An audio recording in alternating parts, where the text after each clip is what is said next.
In the last video, I showed you how we arrived by train in Zhangjiajie. There are many tourist sites in Zhangjiajie that are potentially worth visiting.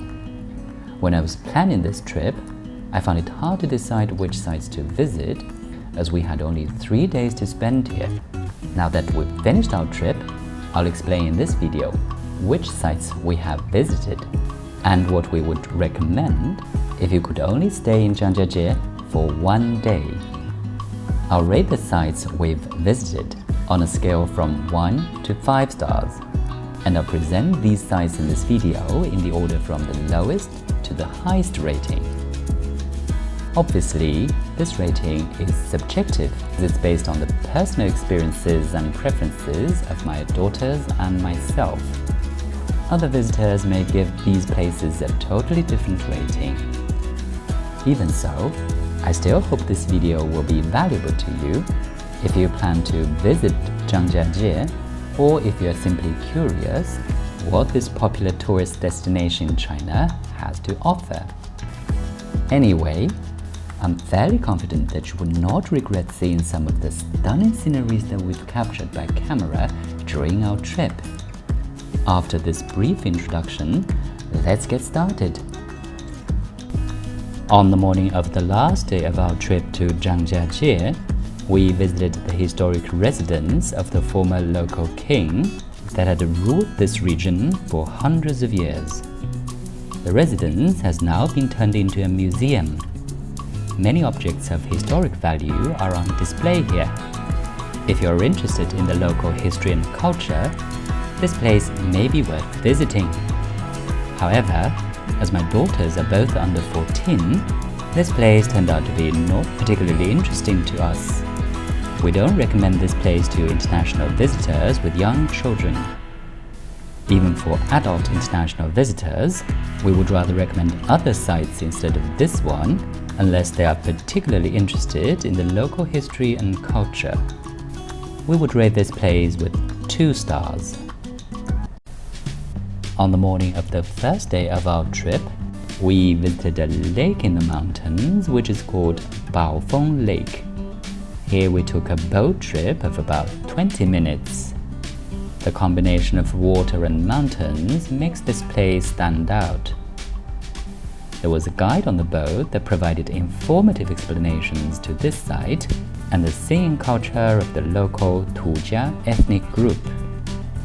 We enjoyed the boat trip very much, but compared to the other sites we've visited, we're inclined to rate this lake with 3 stars. That's because in our experience, the sceneries at the other places to be further mentioned in this video are even more stunning. On the afternoon of the first day of our trip, we visited a solutional cave called Huanglongdong, which literally translates into Yellow Dragon Cave. This is a huge cave with stalactites and stalagmites of various shapes and lengths. The cave is so huge that there is a river in it, which enabled us to take a short boat trip in the cave. My elder daughter Emily has just finished the 1st grade in the middle school. She was particularly impressed by this cave because at school she has learned how stalactites and stalagmites are formed. Seeing such huge stalactites and stalagmites in person made her very excited. We would rate this cave with 4 stars. If you plan to visit this cave, please be aware that the cave is so huge that it can take 1.5 hours to complete the tour in the cave. It's also worth pointing out that there are many stairs to be climbed along the route. So if you need a wheelchair, or if you have problems with your knees or legs, this cave may not be an ideal place for you to visit. Otherwise, this cave is certainly worth a visit, especially if you have never visited a solutional cave before. On the afternoon of the last day of our trip, we visited a mountain called Tianmen Shan. In Chinese, the word Tian means sky or heaven. The word Men means door or gateway, and the word Shan means mountain. So the name of this mountain can be understood as the mountain with a gateway to the heaven. This name is inspired by a ginormous hole in the mountain, which is about 131 meters tall and about 57 meters wide. When we arrived at the foot of the mountain, it was raining slightly. The clouds and the moisture in the air created some stunning views as if the mountains were touching the sky. There was a cable car at the foot of the mountain, which saved us the trouble of climbing the mountain by foot. The views of the mountains in the cable car were nothing short of spectacular. It's worth mentioning that the cable car does not take tourists all the way to the top of the mountain, but only to the foot of the stairs that lead to the ginormous hole.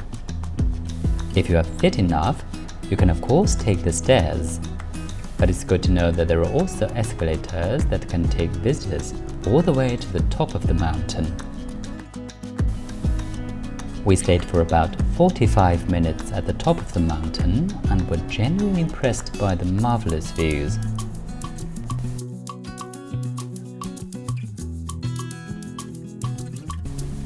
In our experience, the Tian Men Mountain is worth at least 4 stars.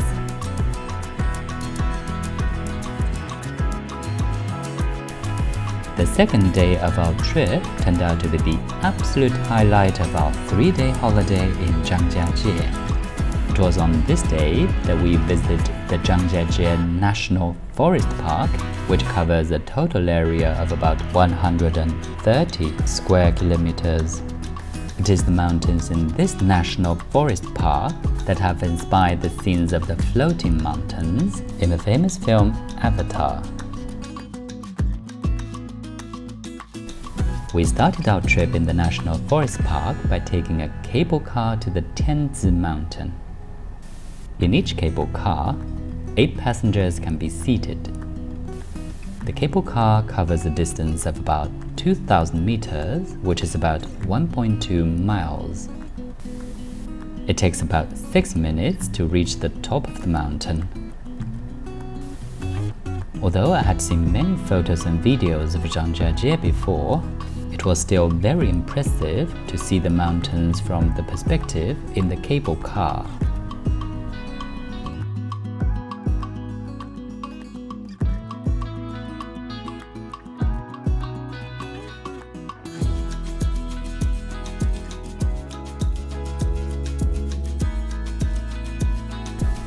The views got even more spectacular when we were approaching the top.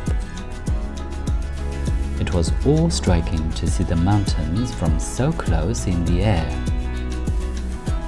For me personally, this was one of the most unforgettable moments of the entire trip to Zhangjiajie.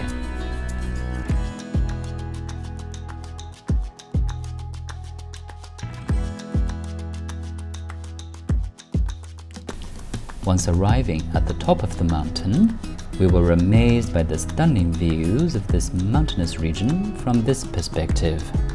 Words simply fail me to describe the awe that I felt when seeing such breathtaking views.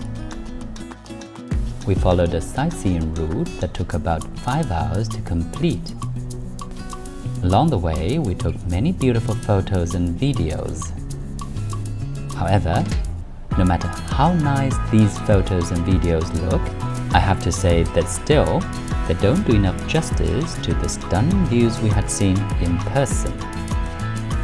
Obviously, we were not able to visit every part of this National Forest Park within one day, but the places we did visit, including the Imperial Brush Peaks and the Southern Sky Column that served as inspiration for the floating mountains in the film Avatar, all left us with an unforgettable impression.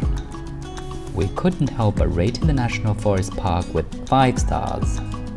So I guess it wouldn't surprise you if I would conclude this video by saying that if you could only stay in Zhangjiajie for one day, we would definitely recommend the National Forest Park, and in particular, the sightseeing routes in the Tian Men Mountain region. I hope this video has been informative and enjoyable to you. In the next video, I will share our food experiences with you during our holiday in Zhangjiajie. To be more specific, I'll tell you a story as to how my daughters and I accidentally found 2 excellent local restaurants that served genuine local dishes, which we enjoyed greatly. Thank you for watching and see you in the next video.